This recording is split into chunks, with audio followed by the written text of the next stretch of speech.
Boa noite, irmãos. Boa noite.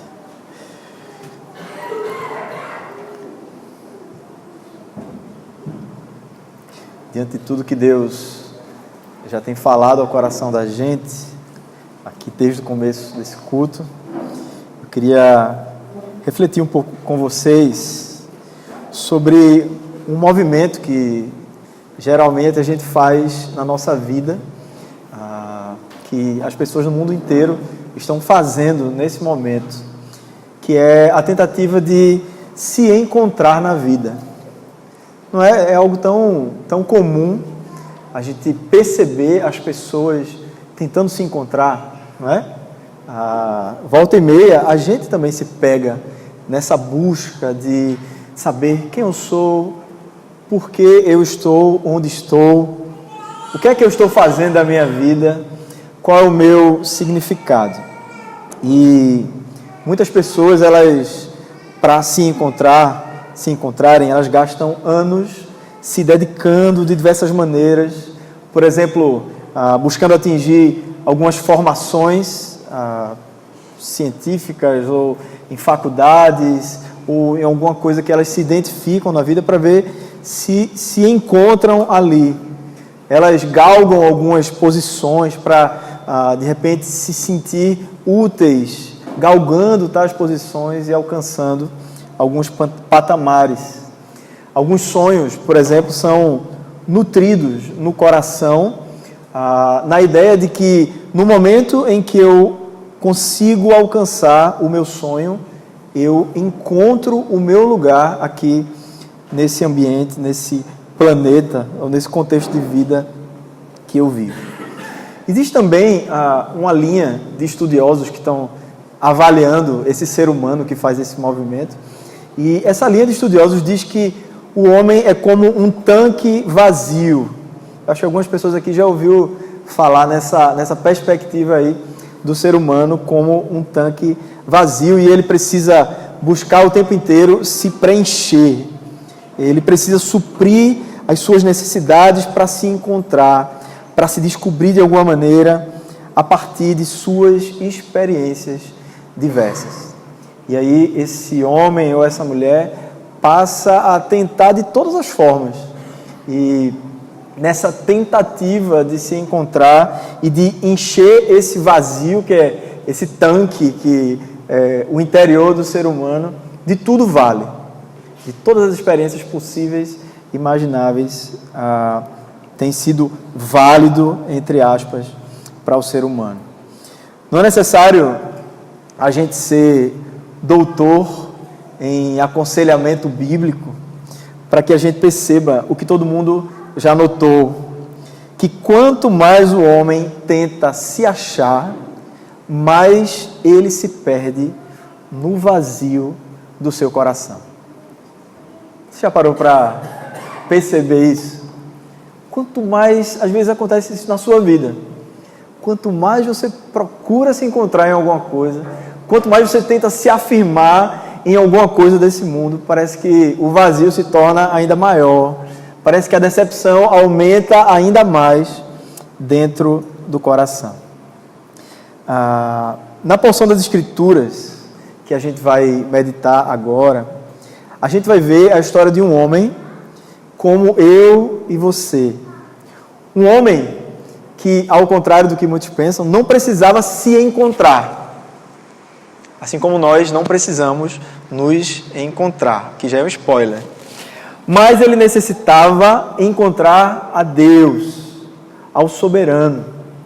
E como consequência disso, ele iria se perceber como alguém resolvido, vivendo a vida de forma convicta, resiliente, grata e dependente para a glória do Senhor.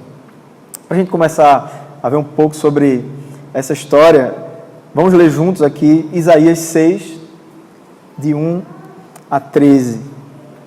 Isaías 6, de 1 a 13. Vamos ler de forma alternada até o versículo 8. Depois do versículo 8, eu leio sozinho.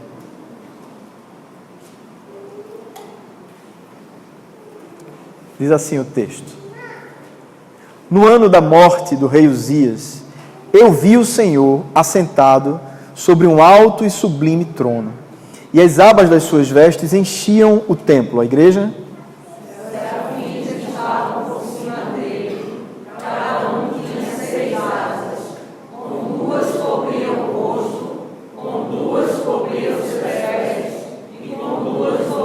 E clamavam uns aos outros, dizendo: Santo, Santo, Santo é o Senhor dos exércitos, toda a terra está cheia da sua glória. As asas do limiar se moveram à voz que clamava, e a casa se encheu de fumaça. Então disse eu: ai de mim, estou perdido, porque sou homem de lábios impuros, e habito no meio de um povo de impuros lábios, e os meus olhos viram o Rei, o Senhor dos exércitos. Então o serafim voou para mim, trazendo na mão uma brasa viva, que tirara do altar com uma tenaz. Com a brasa tocou a minha boca e disse: eis que ela tocou os teus lábios, a tua iniquidade foi tirada e perdoado o teu pecado. Depois disso, ouvi a voz do Senhor que dizia: a quem enviarei e a quem há de ir por nós? Disse ele: eis-me aqui, envia-me a mim. Então disse ele: vai e diz a esse povo: ouvi, ouvi e não entendais, vede, vede, mas não percebais, torna insensível o coração deste povo, endurece-lhe os ouvidos e fecha-lhe os olhos, para que não venha ele a ver com os olhos, a ouvir com os ouvidos e a entender com o coração, e se converta e seja salvo. Então disse eu: até quando, Senhor? Ele respondeu: até que sejam desoladas as cidades e fiquem sem habitantes as casas, fiquem sem moradores, e a terra seja de toda assolada, e o Senhor afaste delas os homens, e no meio da terra seja grande o desamparo. Todos juntos agora? Mas se ainda ficar a 10ª parte dela, tornará a ser destruída, como o terebinto e como o carvalho, dos quais, depois de derribados, ainda fica o toco. Assim a santa semente é o seu toco. Vamos orar? Senhor Deus, clamamos a Ti a ação do Teu Santo Espírito falando ao nosso coração, iluminando a nossa mente para que a gente entenda o Teu querer. Usa-nos aqui, ó Pai, me usa para falar a Tua palavra, ó Deus, e pastoreia o Teu rebanho, o Teu povo, ó Pai. Nos colocamos assim humildemente na Tua presença, em nome de Jesus, Senhor. Amém. Isaías, conhecido na Bíblia como Isaías ben Amós, ele se destaca dentre os profetas do Antigo Testamento. Ele é um dos profetas que geralmente, quando a gente pensa em profetas, vem logo o nome dos maiores, né? Isaías é um profeta de destaque na palavra de Deus. Ele foi escolhido por Deus diretamente. Ele não é um profeta que vem de uma escola de profetas e ele vai ali sentindo o chamado de Deus e se torna profeta. Não, ele é chamado diretamente. A voz do Senhor, nessa experiência aqui que nós lemos, chama Isaías diretamente a esse ministério. Contudo, para o seu aperfeiçoamento, Isaías precisava conhecer mais e melhor o Deus que o chamava, o seu próprio pecado e o pecado do povo, a graça de Deus para com ele e para com o seu povo, e o caráter da missão que ele receberia. Se ele não tivesse um conceito, se ele não tivesse dentro dele estas verdades muito bem firmadas, certamente o seu ministério ele seria enfraquecido.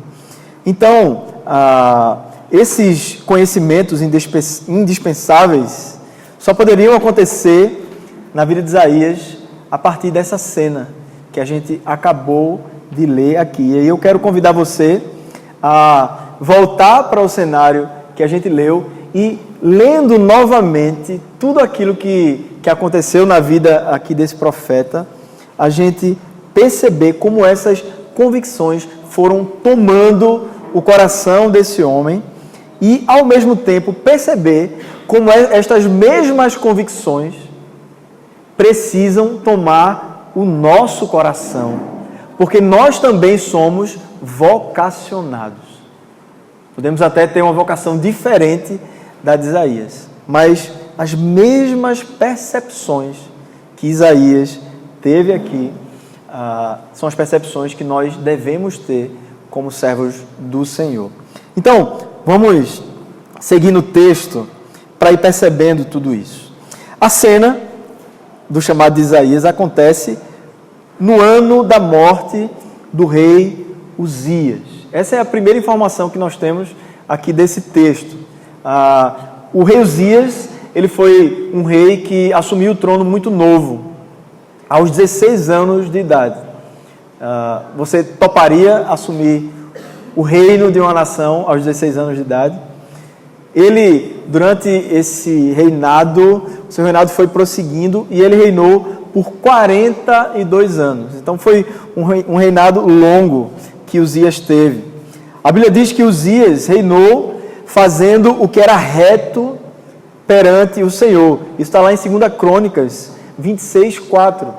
Então, ele era um rei que vinha sendo reconhecido no coração do povo. Ele era um rei amado pelo povo. O povo tinha Uzias como um rei em grande estima. Mas a história de Uzias termina com um tom de tristeza. Não sei se você já leu essa história, mas o que acontece é que Uzias, depois de todo esse tempo aí de reinado, ele entra no templo do Senhor e ele reivindica para si o direito litúrgico. Se você lembra de uma reflexão aqui que nós fizemos a respeito do tabernáculo, você vai lembrar que só quem poderia ministrar as ofertas, ministrar ali os sacrifícios, eram os sacerdotes. Essa não era a função do rei, era a função daquele povo que Deus havia separado especificamente para essa função. Mas os comentaristas dizem que provavelmente Uzias foi tomado de soberba. O pecado do orgulho, ele tomou o coração do rei Uzias e ele entra ali no templo e ele quer operar as funções sacerdotais e sacrificar diante do Senhor. Então, os sacerdotes, muito corajosos, porque não era todo mundo que se dirigia diretamente a um rei, os sacerdotes, eles gritam para que Uzias não fizesse aquilo. E quando Uzias, de uma forma teimosa, vai fazer aquele ato que ele não havia sido convidado, Deus coloca uma lepra na sua testa. E ele viveu o resto da sua vida em isolamento até a morte. E aí você pode perguntar, rapaz, como é que esse cara faz uma coisa dessa, né? Por que ele fez isso? Na verdade, esse retrato do rei Uzias não era só um retrato dele, mas era um retrato do povo de Deus. Todo o povo de Deus já havia sido tomado de soberba. Todo o povo de Deus já havia se distanciado dos mandamentos do Senhor e da palavra do Senhor. Quando a soberba nos distancia da palavra do Senhor, parece que essa soberba vai crescendo ainda mais, porque quanto mais distância da verdade e do conhecimento de Deus, mais o orgulho toma o nosso coração. E esse povo, se você vai lá no capítulo 1 de Isaías, é um povo que já estava numa situação tão séria que eles, ao mesmo tempo que adoravam a Deus, que assistiam nos cultos, nas liturgias, faziam sacrifícios, eram assíduos. Eles participavam das cerimônias religiosas, mas ao mesmo tempo era um povo de coração idólatra, um povo que adorava a outros deuses. Era assim a vida hipócrita que o povo de Israel vivia, a vida de idolatria que era vivida pelo povo de Israel. Então, olhando para nós também nessa busca de nos encontrarmos, quando nós nos distanciamos da palavra de Deus, nós também tendemos a cometer o mesmo pecado de Uzias, que é a soberba do nosso coração, e o pecado do povo inteiro de Israel, que é a idolatria. Nós passamos a valorizar na nossa vida coisas e colocar essas coisas ou essas pessoas no lugar de Deus. Então aqui o cenário ele já está armado, ele já está montado. Esse era o povo e esse era o rei do contexto aqui dessa profecia. Então, quando o rei Uzias morre, há um período de luto na nação. Era comum que isso acontecesse na morte de um rei. Então, a nação estava triste. Isaías, que era muito achegado a esse rei, comentaristas dizem que ele provavelmente era primo do rei Uzias, ele estava acabado, ele estava triste, ele estava com o coração muito apertado com a morte desse homem a quem ele amava. E aí foi quando Isaías, procurando consolo em Deus, ele resolve buscar ao Senhor. Quando ele resolve buscar ao Senhor, ele recebe mais do que ele esperava. Ele recebe o que diz aqui no versículo 1. Eu vi o Senhor assentado sobre um alto e sublime trono, e as abas das suas vestes enchiam o templo. Veja que coisa maravilhosa acontece na vida de Isaías. Ele está em crise, não apenas ele, mas toda a nação está em crise, porque não tem rei sobre Israel. Quando ele busca o Senhor, o que é que ele descobre? Que há rei sobre Israel. Quando a crise era uma crise de soberania na terra, os olhos de Isaías foram abertos para ver o rei soberano. E a palavra usada aqui é Adonai. É a palavra que exatamente expressa que há um governante, há um rei que a tudo governa, e ele está assentado sobre um alto e sublime trono. Às vezes a gente pode perguntar onde está Deus na nossa vida. A nação de Israel poderia estar perguntando: onde é que está Deus na hora que a nossa nação está sem um rei? E a resposta é que Deus, Ele está no lugar de sempre. Ele está reinando. Ele nunca deixou de reinar, seja qual for a circunstância que a gente passa na vida da gente. Pode ser até uma situação de morte, como essa situação que o povo de Israel estava passando. A diferença aqui é só que os olhos de Isaías foram abertos. Nada mudou. Só os olhos de Isaías foi o que mudou. Na vida da gente, nós devemos crer, mesmo que a gente não tenha a mesma visão de Isaías, nós devemos crer que o Senhor permanece assentado sobre um alto e sublime trono. Há também um mistério nessa cena, e é bom que haja um mistério, e é bom que seja assim. Deus se mostra a Isaías, mas apenas o suficiente, pois, por mais que conheçamos ao Deus revelado, Ele, sem ser contraditório à sua revelação, Ele é sempre mais do que podemos ver, imaginar, escrever, cantar ou ilustrar. Isaías já conhecia Deus? Isaías já conhecia o Senhor? Conhecia. Isaías era um servo do Senhor. Na visão que Isaías está tendo ali do Senhor, do soberano, do Adonai, ele está conhecendo mais do Senhor? Com certeza. Mas ainda assim, nós entendemos que nessa visão de Isaías, não é tudo de Deus que está sendo revelado. Deve haver espaço em nós para o Deus misterioso que nos deixa sem palavras. Deve haver espaço dentro de nós para o Deus que nos deixa, muitas vezes, poetas.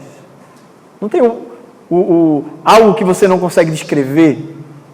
Não tem aquela poesia que você quis fazer para sua namorada e na hora que você estava escrevendo você não sabia como como expressar. As pessoas passam por isso nos casamentos, né? Quando vão fazer os votos ali do casamento, e elas querem compactar ali tudo aquilo que elas sentem, aquilo que elas creem, e elas tentam, nem sempre conseguem expressar. O Deus misterioso que se revela, mas Ele é mais do que tudo aquilo que Ele se revela sem se contradizer, Ele também causa isso no nosso coração. Veja o que o apóstolo Paulo diz em Romanos 11. Ó profundidade da riqueza, tanto da sabedoria como do conhecimento de Deus. Quão insondáveis são os seus juízos, quão inescrutáveis os seus caminhos. Quem, pois, conheceu a mente do Senhor? Ou quem foi o seu conselheiro? Ou quem primeiro deu a ele para que lhe venha a ser restituído? O apóstolo Paulo expressa aqui da forma que o Espírito Santo o conduziu, de forma poética, como em outros momentos o apóstolo Paulo também coloca. São expressões de corações que conheceram a Deus. E de forma parecida, o apóstolo Paulo ele também tem uma visão das coisas celestiais, mas não significa que ele sabe tudo, todos os detalhes do Deus que é infinito. Você lembra do pedido que Moisés fez lá em Êxodo 33? Deixe-me ver a sua face, mostra-me a tua glória. Moisés pede isso ao Senhor, e o Senhor permitiu que Moisés visse as suas costas, enquanto a glória de Deus passava diante dele. Comentaristas bíblicos como John Oswald afirmam que Isaías nessa cena também não vê diretamente a face de Deus. Veja o que diz no versículo 2. Serafins estavam por cima dele. Cada um tinha 6 asas. Com 2 cobriam o rosto, com 2 cobria os pés e com 2 voava. Veja, o Deus que preserva muitas vezes o mistério da sua grandeza, da sua santidade, apesar de ao mesmo tempo se revelar o suficientemente para que Isaías ficasse maravilhado com a cena que ele estava vendo. Isaías, irmãos, estava aqui conhecendo a Deus. Ele não estava fazendo um mergulho interior. Ele não estava mergulhando para dentro de si mesmo, para nesse mergulho interior se encontrar.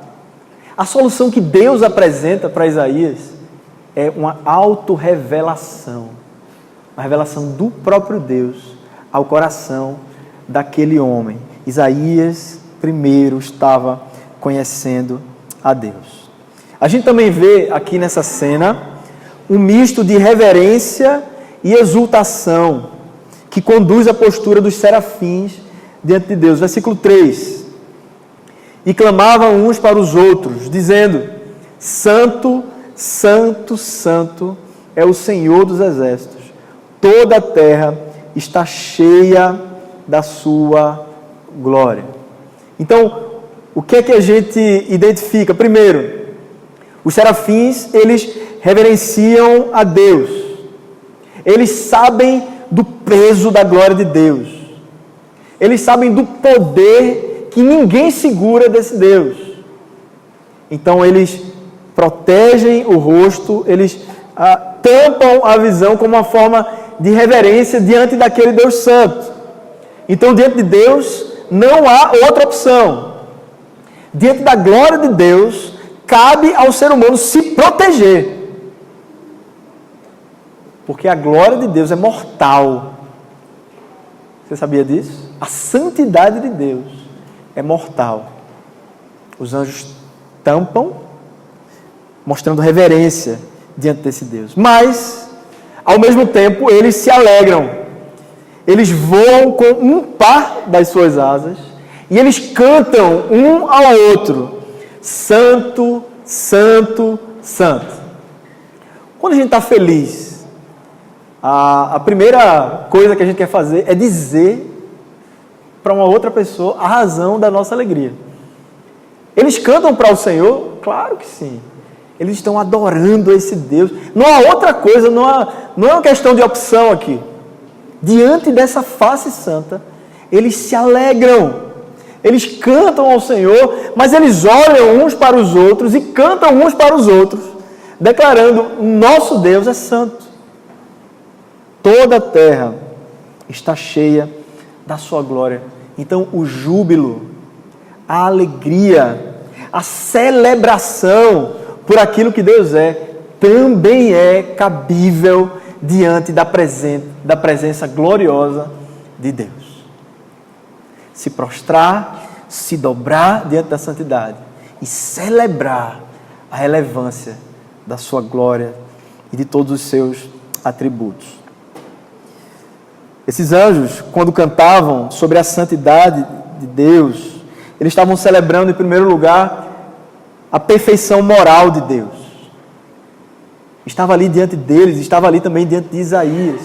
Um Deus onde não há falha, em quem não há defeito, em quem não há mancha, em quem não há maldade, não há má intenção, não há erro de nenhuma espécie diante desse Deus.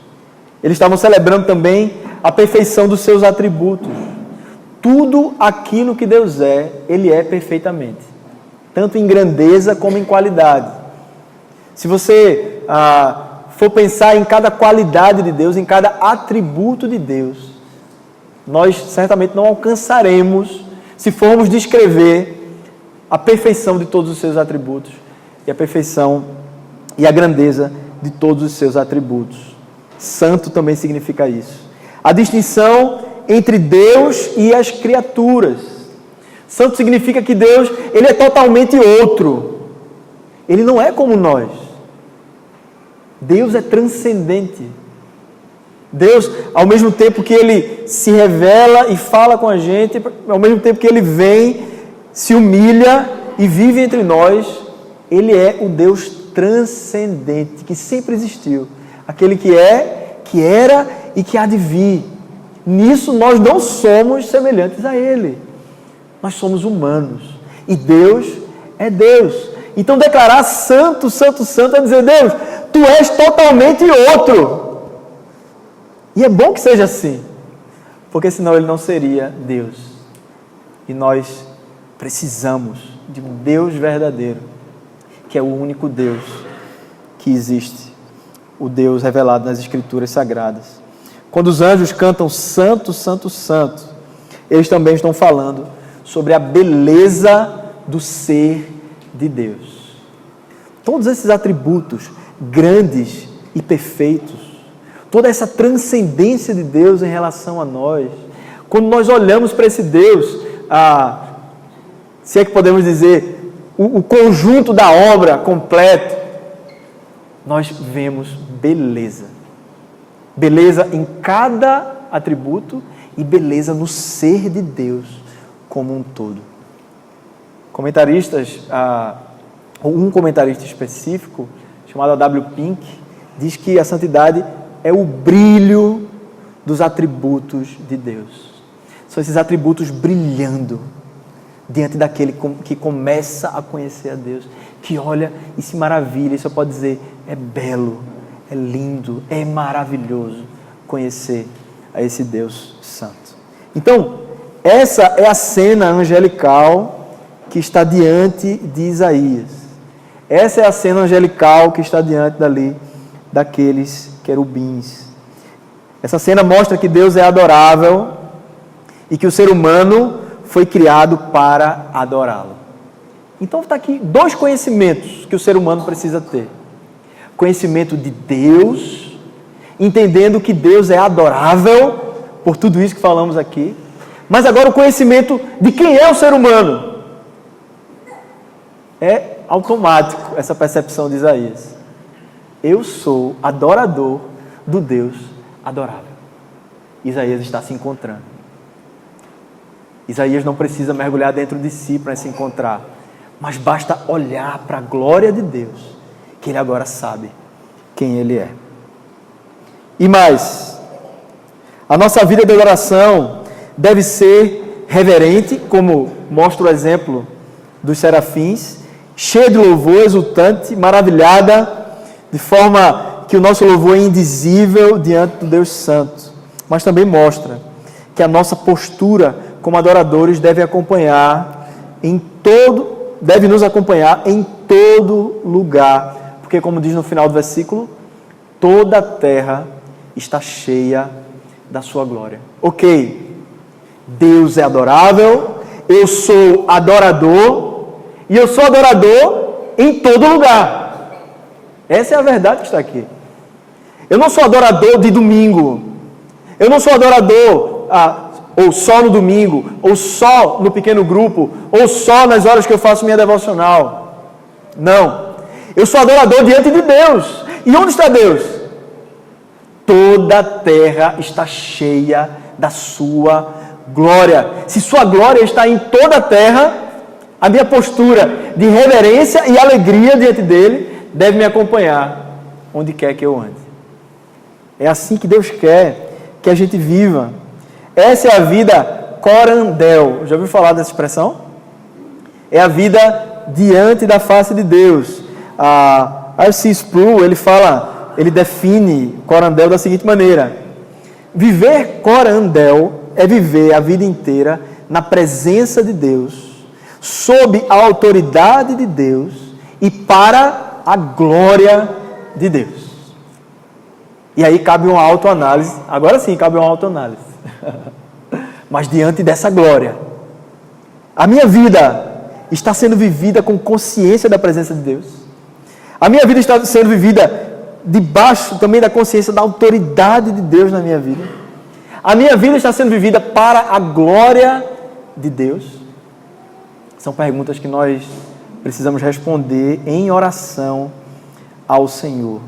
Toda a terra está cheia da sua glória. Nós somos adoradores em todo lugar onde Deus está. Então nós somos sempre adoradores do Senhor. Percebemos com Isaías que não há espaço para o ser humano diante de Deus se acostumar com a sua glória, nesse texto que a gente vem lendo. Ou seja, não tem como se acostumar com a expressão da santidade do Senhor, porque ela causa reações na nossa vida, ela causa reações, inclusive no ambiente onde nós estamos. Versículo 4: as bases do limiar se moveram à voz do que clamava, e a casa se encheu de fumaça. Então disse eu: ai de mim, estou perdido, porque sou homem de lábios impuros, e habito no meio de um povo de impuros lábios. E os meus olhos viram o Rei, o Senhor dos Exércitos. Perceba, diante desse Deus grande e perfeito, Isaías tem a sua vida incomodada. Algo não combina com a vida de Isaías diante desse Deus perfeito. E a palavra que sai da boca de Isaías é uma palavra de dor. A santidade doeu em Isaías. Ele diz: ai de mim, estou perdido, porque eu sou homem de lábios impuros. É tenso, né? Isso é tenso.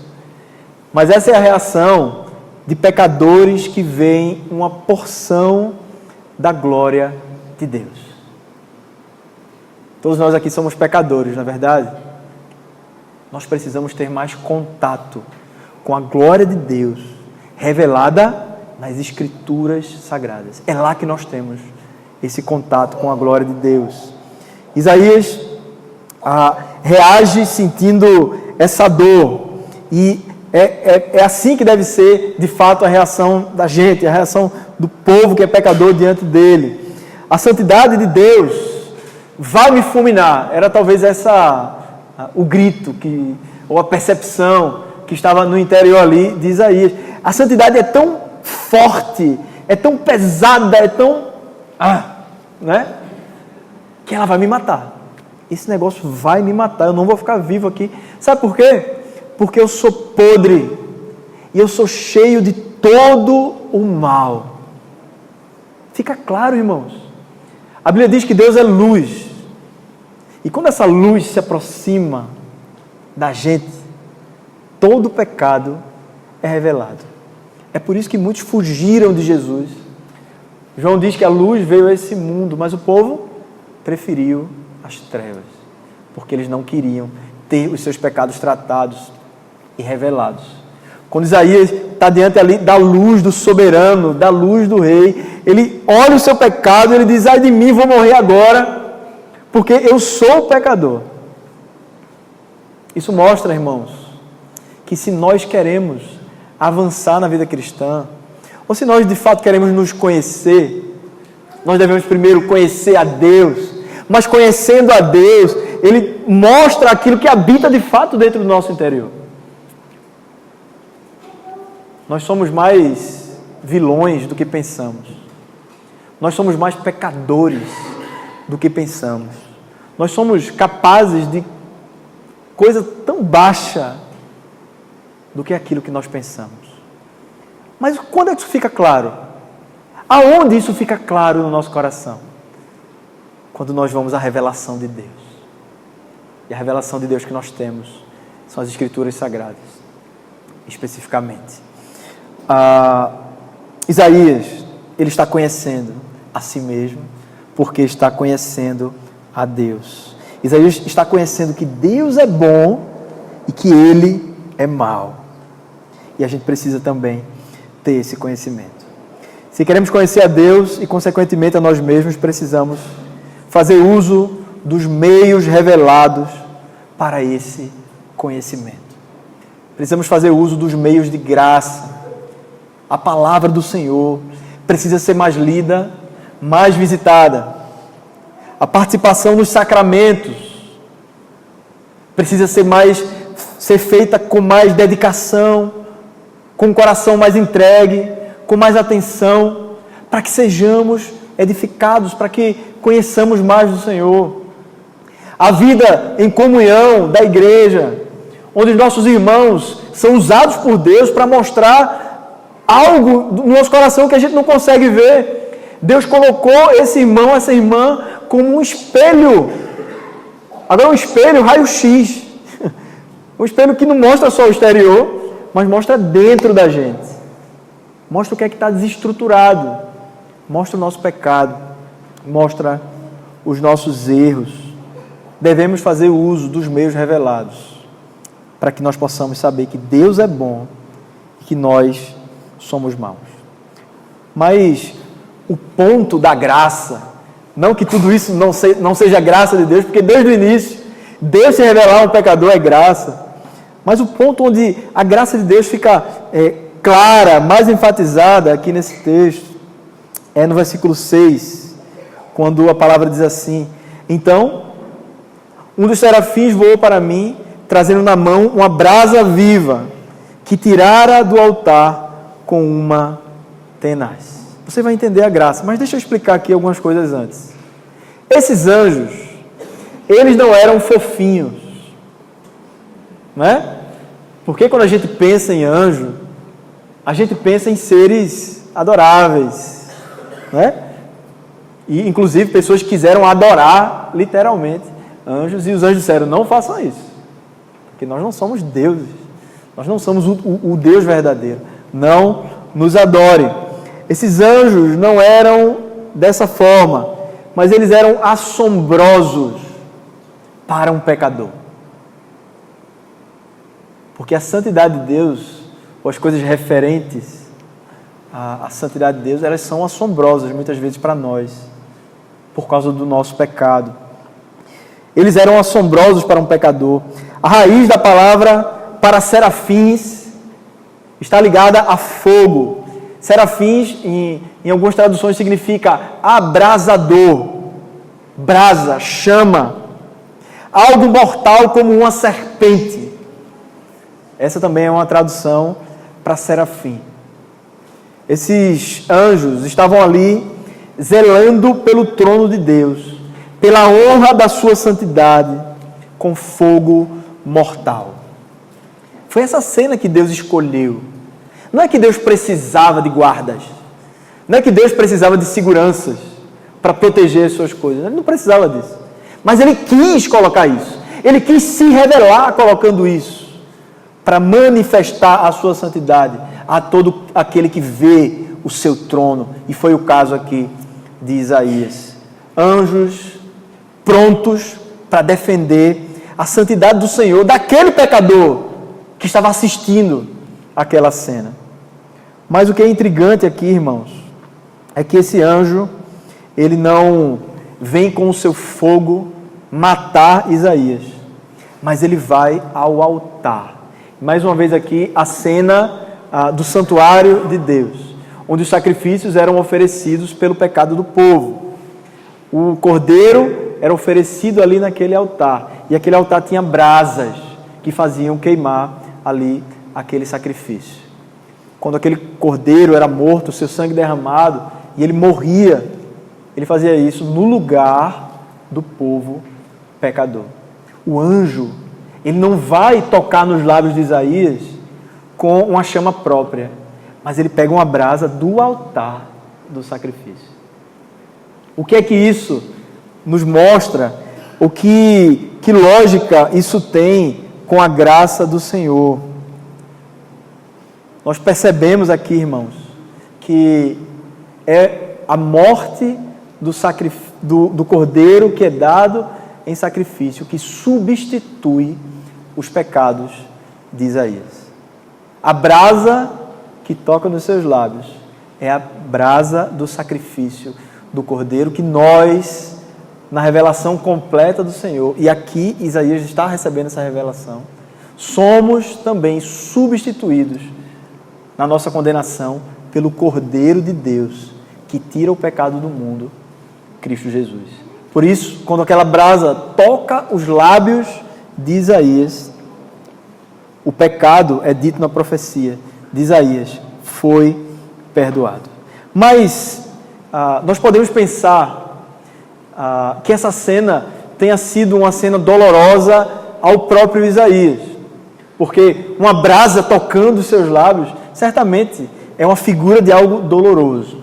Mas o que eu queria enfatizar aqui é que a dor maior do perdão desse pecado não foi de Isaías, mas foi do cordeiro que foi queimado no lugar de Isaías. Quem sente a dor daquela cena é o próprio rei que está sentado no trono. Porque quem deu a vida por Isaías? Quem derramou o sangue por Isaías? Senão o próprio Deus, na pessoa do seu Filho, o Senhor Jesus Cristo. Então, quem sente, quem sofre, quem leva a condenação por Isaías ser um pecador, é o Rei da Glória. Isaías recebe o perdão dos seus pecados, porque foram pagos pelo Cordeiro que foi queimado, o qual na cena aparecia em glória ali a Isaías. A.W. Tozer, no livro Adoração Perdida, ele diz assim: a nossa regeneração e santificação acontecem a sangue e fogo, a expiação e poder purificador, a sangue de Cristo e a fogo do Espírito. Não há perdão de pecados, irmãos, sem derramamento de sangue, sem dor. Lembre de Jesus. Doeu. E doeu mais espiritualmente do que fisicamente. Não há a igreja do Senhor Jesus purificada, lavada, sem sangue de Cristo. Mas não há santificação da igreja sem o poder aqui colocado como o fogo do Senhor santificando o seu povo. Fogo não é coisa de igrejas que inventam moda de falar fogo para tudo quanto é coisa que acontece dentro da igreja. Mas o fogo bíblico, em vários textos das Escrituras Sagradas, simbolizam o poder de Deus de santificar a nossa caminhada, de santificar o nosso coração antes de tudo, para que nós possamos estar andando em harmonia com a santidade que foi revelada a nós. Não existiria lógica nós sermos o povo que viu a santidade de Deus e vive a mesma vida de pecado de antes. O fogo do Senhor continua a nos santificar, continua a doer em nós essa brasa que toca em nossos lábios durante toda a nossa caminhada. Isaías, ele está entendendo ainda mais quem é Deus e quem é Ele mesmo. Aqui, ele passa a entender que as palavras e os pensamentos humanos não são aquilo que deve reger a sua vida. Quando a brasa toca os seus lábios, também mostra que aquilo que sai da boca de Isaías durante a sua história, durante a sua vida, não era tão puro assim como ele imaginava. Porque a gente tende, irmãos, a pensar nos profetas ou nos apóstolos como pessoas diferentes da gente. Só que não, eram pecadores. E quando ele olha para a frase que diz que ele tocou os meus lábios, que a iniquidade foi tirada tocando os meus lábios, isso mostra que as palavras de Isaías, e não só de Isaías, mas de todo o povo, porque ele diz, eu habito no meio de um povo de lábios impuros, essas palavras impuras mostram que havia impureza no coração de todo o povo que se chamava pelo nome de Deus. Isaías está se conhecendo. Isaías está entendendo que, diante de Deus, a ideia não é falar. Diante de Deus, primeiro a gente precisa ouvir. Diante de Deus, a gente primeiro precisa ser purificado dentro do nosso coração. Ouvindo o que Deus diz sobre nós, aí sim, nós estamos prontos para viver a vida como igreja de Cristo na terra. Viver uma nova vida. Porque Deus já mostrou que não vale a pena viver a minha vida a partir dos meus pensamentos e das minhas palavras. Lembre-se do que a gente começou falando aqui. O homem está em busca de se encontrar. O homem quer saber quem ele é. O homem quer saber o propósito da sua vida. O homem quer ter experiências para ver se através das suas experiências ele consegue viver algo relevante no seu viver. Vem Deus e se revela ao homem. O homem cai a sua ficha e diz assim, eu sou um pecador diante desse Deus. O que é que eu faço? A melhor atitude que eu e você precisamos ter para que a nossa vida seja vivida de forma que valha a pena é nós nos silenciarmos diante de Deus e ouvirmos aquilo que a profecia dele tem a dizer sobre nós. Conhecermos esse Deus. E essa não é uma postura assim só de momento, só de crise. Porque nós temos algumas posturas de crise. Quando a gente não está nada bem e finalmente, por a gente estar passando por uma situação difícil, a gente dobra o joelho e ali, finalmente, Deus fala ao nosso coração, finalmente a gente se cala, finalmente a voz de Deus é valorizada na vida da gente e a gente começa a entender o caminho que a gente deve andar. Mas quando isso é só uma postura de crise, isso não se torna um estilo de vida. Lembra do que o versículo diz? A glória de Deus está em toda a terra. Em todo o ambiente que nós estivermos, nós precisamos de Deus, tocando com a sua brasa nos nossos lábios e dizendo, fica em silêncio, porque os teus lábios são impuros. E você habita no meio de um povo de impuros lábios. Deixa eu fazer a obra na sua vida. São as palavras de Deus que nos definem. Não são as nossas palavras que nos definem. Precisamos conhecer a revelação gloriosa de Deus para que entendamos a que viemos e por que estamos nesse mundo. Então, irmãos, Isaías começa a conhecer o caráter da sua vocação. Qual o caráter do seu chamado? Que não é diferente do caráter do nosso chamado, do propósito da nossa vida. Isaías encontra o seu papel vocacional. E o seu papel vocacional é servir ao rei. Versículo 8. Depois disso ouvi a voz do Senhor que dizia, a quem enviarei? Quem há de ir por nós? Disse eu, eis-me aqui, envia-me a mim. O que poderia ser feito mais por Isaías? Depois de tudo aquilo que ele viu. Ele só tinha uma convicção no seu coração: eu vou servir o rei que está sentado no trono. Não tem outra coisa a ser feita. Eu sou um servo dele. Eu sou um adorador dele. Eu preciso morrer para mim mesmo, para os meus conceitos, para os meus pensamentos, para as minhas palavras, e preciso servir, seja lá no que for que esse rei me mandar fazer. Servir ao rei. Isaías encontra a sua motivação vocacional. E a sua motivação vocacional é a fidelidade a Deus. E presta atenção nisso agora. Veja o que diz o versículo 9 e 10. Então disse ele: vai e diz a esse povo: ouvi, ouvi e não entendais, vede, vede e não percebais. Torna insensível o coração deste povo, endurece-lhe os ouvidos e fecha-lhe os olhos, para que não venha ele a ver com os olhos, a ouvir com os ouvidos e entender com o coração, e se converta e seja salvo. Motivação. Qual é a motivação para você viver uma vida para a glória de Deus? Qual é? Será que é porque tudo vai começar a se encaixar? Será que é porque a partir do momento que você se entrega a Deus e vai viver uma vida de servo desse rei, tudo vai funcionar, as pessoas vão se converter ao seu redor, a igreja vai lotar porque você vai servir a Deus na igreja e tudo vai dar certo? Não.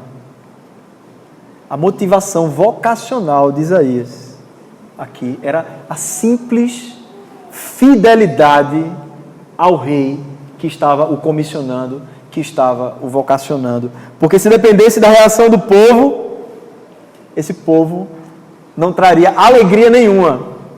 Esse povo não traria motivação nenhuma para o coração de Isaías, porque o texto já fala que esse povo não vai amolecer o seu coração.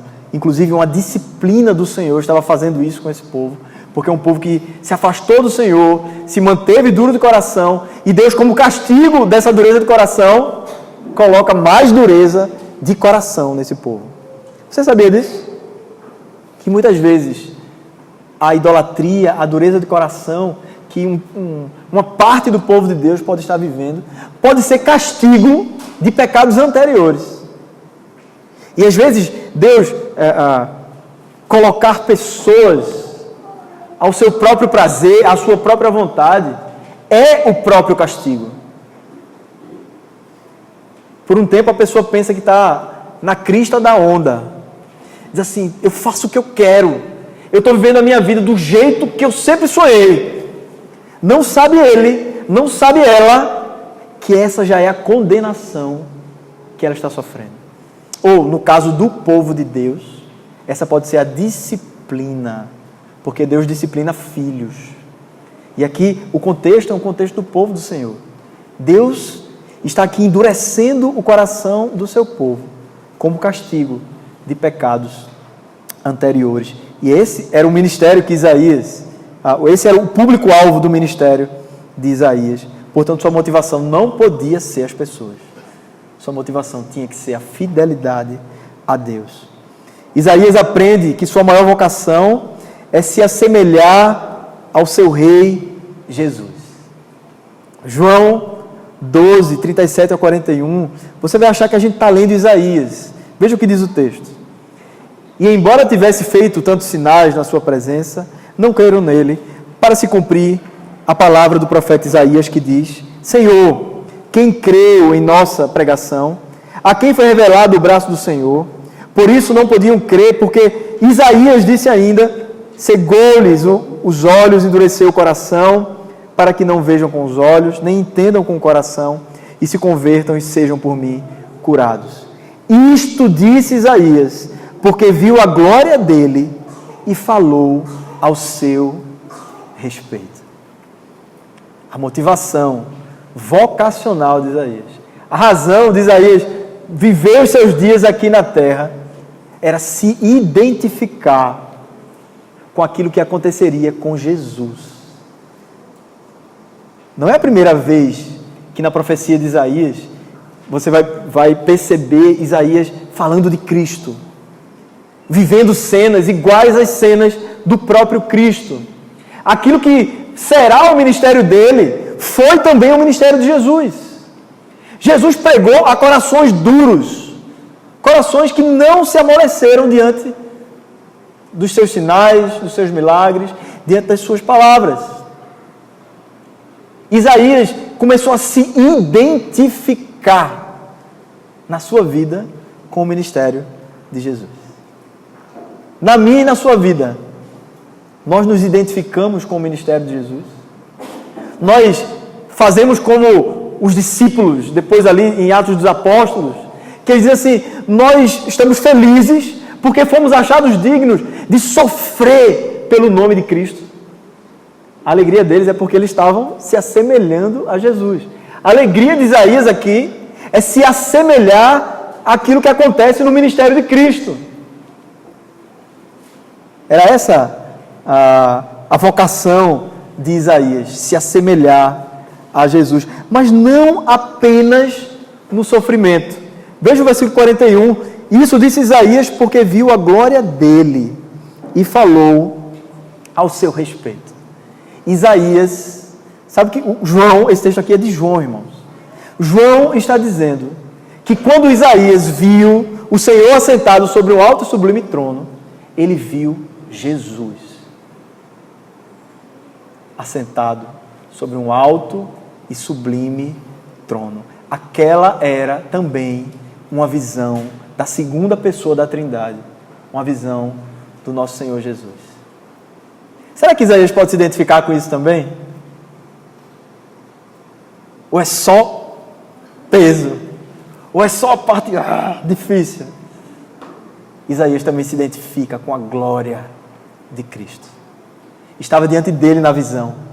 A glória, Cristo em sua glória. Se isso não é motivador, o que mais vai ser motivador para a nossa caminhada aqui na terra? Não é um mergulho em nós mesmos, não é conhecer o porquê eu faço isso, porquê eu faço aquilo, os traumas da minha vida, o que aconteceu comigo no passado, e agora, quem poderá me defender? Não é isso que orienta a nossa vida, não é isso que orienta a nossa caminhada, a nossa vocação, o nosso futuro. Mas é olhar para o sofrimento de Cristo, se identificar com Ele, olhar para a sua glória e dizer: eu também ressuscitarei com Ele. Essa é a nossa história, a história do povo de Deus. Somos peregrinos nessa terra, irmãos.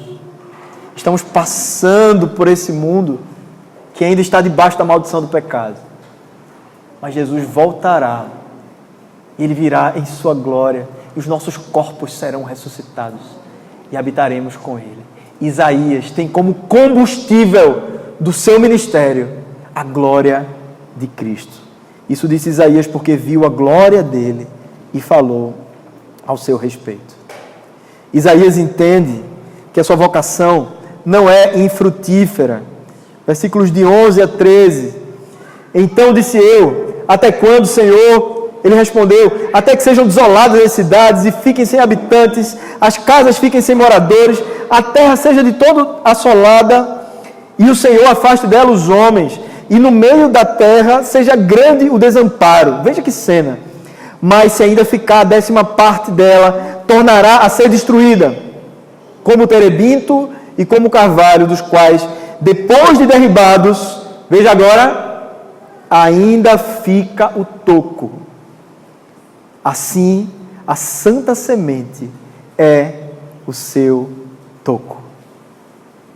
Para prestar atenção no final desse texto. A destruição vem. As perspectivas, o anúncio que Deus está dando aqui a Isaías é um anúncio terrível. A mão do Senhor vai disciplinar de forma muito dura o seu povo. Mas vai ficar um toco. Certa vez eu errei. Eu perguntei numa igreja onde eu servi como seminarista. Eu queria dizer que quando a pessoa corta uma árvore, ela não cresce mais. Quando corta aqui no tronco, né? Aí eu fiz: irmãos, quando a gente corta uma árvore, ela cresce? Aí os irmãos: cresce. Aí eu: eita, o meu exemplo foi embora naquela hora, Tá bom, irmão, vamos passar aqui essa parte. E eu continuei meu estudo.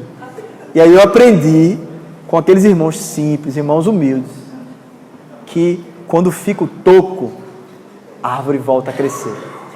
Onde está a graça do Senhor nessa história? Deus não ia arrancar o seu povo pela raiz. A disciplina do Senhor não ia destruir o seu povo. O toco ia ficar. Porque do toco ia vir um avivamento. Um avivamento. Isaías ia participar desse avivamento? Não. Ele até viu, porque Deus o mostrou. Mas ele não participa pessoalmente desse avivamento. Mas sabe de uma coisa, irmãos? Isaías se alegrou, porque ele viu, como diz o apóstolo Paulo, que no Senhor o vosso trabalho não é vão.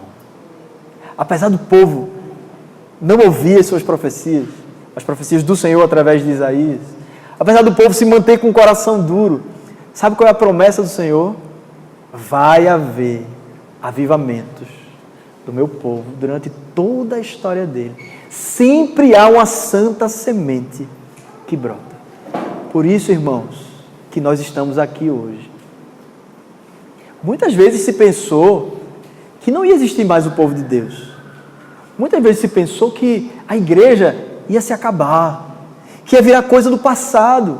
Tanto em investidas físicas, guerras para destruir mesmo, fisicamente matar o povo de Deus, como em investidas mais sutis, filosóficas, ideias que vão sendo colocadas na sociedade para acabar com o povo de Deus. E muitos, como castigo dos seus próprios pecados, são disciplinados de fato, como foi no caso aqui. Mas sempre fica a santa semente. Sempre fica um toco de onde vem o avivamento. Foi assim que aconteceu na história do povo de Deus. No Antigo Testamento tem vários episódios. No Novo Testamento você vai ver vários episódios. Na história da igreja, depois dos apóstolos, a reforma protestante, o avivamento dos morávios, lá com Jonathan Edwards, com outros homens de Deus, países que receberam o avivamento do Senhor, em momentos onde todo mundo dizia assim, eu acho que agora não tem mais jeito, eu acho que agora o pecado tomou o negócio todo e a igreja vai morrer agora. Não. O Senhor sempre preserva uma santa semente em toda a história. Então, a vocação de Isaías, ela também visa o agir completo de Deus na história do seu povo. Isaías não precisa de motivações humanistas para viver. Sabe o que é uma motivação humanista?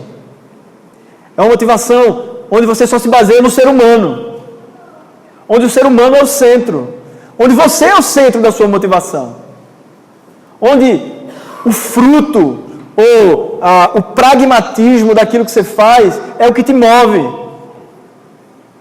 Isaías, ele aprende que a motivação para o viver, ela não é humanista. Ele pode viver uma vida que vale a pena, colocando todas as suas expectativas no Rei da Glória. E é isso que nós devemos viver como igreja do Senhor, irmãos. Nós devemos colocar toda a razão do nosso viver nesse Rei, nesse Deus, nesse Senhor e Salvador, o Senhor Jesus. Porque Filipenses 1:21, o apóstolo Paulo, que eu estou aqui fazendo um paralelo, porque tem situações muito semelhantes na vida dele, o apóstolo Paulo diz, porquanto, para mim, o viver é Cristo e o morrer é lucro. Essa é a nossa vida, irmãos. Esse é o divã que nós precisamos sentar. É um divã que olha a glória de Deus. E não um divã que se perde em palavras e não se acha nunca mais. O viver é Cristo e o morrer é lucro.